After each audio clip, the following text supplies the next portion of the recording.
All right, welcome to Star News. I'm Charles Rourke reporting. We have Charles Wells on the phone. Charles Wells had a chance to cover an incident last night that occurred near the North Theater where a building collapsed. Charles, what happened? Well, when I heard the call go out, I rushed to the scene with my camera just to see what we could get. And when I got there, it was a mess. The road was pretty much blocked off all directions as we passed by that building. The building is located right there adjacent to the North Theater, and the whole front wall from the ground all the way to the roof just fell forward out into, just collapsed out into the road right North Main Street. There was no one was injured, but several vehicles were damaged from the falling debris. Now, from what I understand, they were trying to just demolish this building anyway. Did it just come loose more than they thought it would, or what? Well, there were some reports that I had talked with some people, nothing confirmed as to what, because there were some reports that were, people were saying that the building is in the process of being remodeled. There was some other people were talking about the building was going to be torn down. So it's just hard to say, but they did tell me, that the brick had separated up near the top by the roof by 5 to 6 inches apart in spacing. Right. Is there any damage to the North Theater? I know they're not in operation right now, but is there any damage to their operation? It was not visible evidence other than the outside surface of the building where it just kind of broke apart and separated. The fire department did have to locate the gas, because when it did separate, at some point there was a gas leak, which the fire department in Danville did take care of that and shut that off immediately. So there wouldn't be any fire danger or any hazard. But the Danville Life Saving Crew was on the scene. Several units there.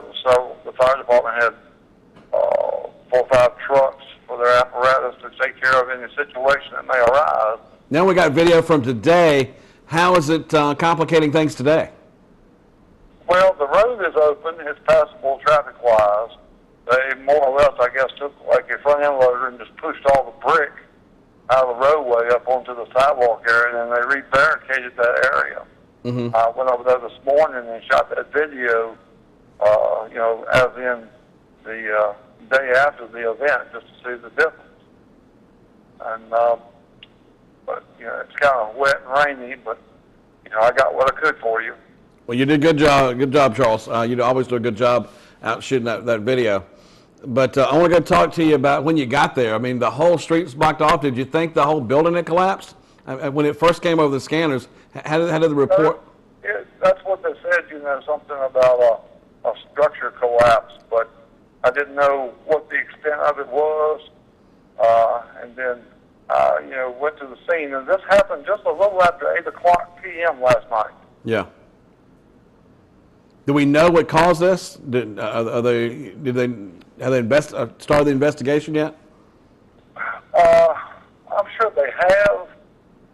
The city building inspector was on scene last night, which the fire department had specified, to call him in to check the building itself. I'm not an expert in that field, so I don't know what all was talked about. Gotcha. All right. Well, Charles, we thank you for letting us see that video. But the building there right beside the North Theater collapses at around 8 o'clock on Wednesday night. And, of course, you can see the city is dealing with it right there on the scene. Of course, they blocked off the streets for a good several hours, I understand. Do we know when they opened the streets up? The streets was open sometime, I would gather, around from other media sources that were doing reports. They basically just did pictures, whereas I had actual video of the event. They basically were just saying, that they were going to be, it was going to be well into the night or the early morning hours to get the streets cleaned up where traffic could pass. Right. All right. Well, thank you so much, Charles, for getting that video for us, and we certainly appreciate it. You're very welcome, sir. Have a great evening. All right. I'm Charles Rourke, and this is News in a Flash.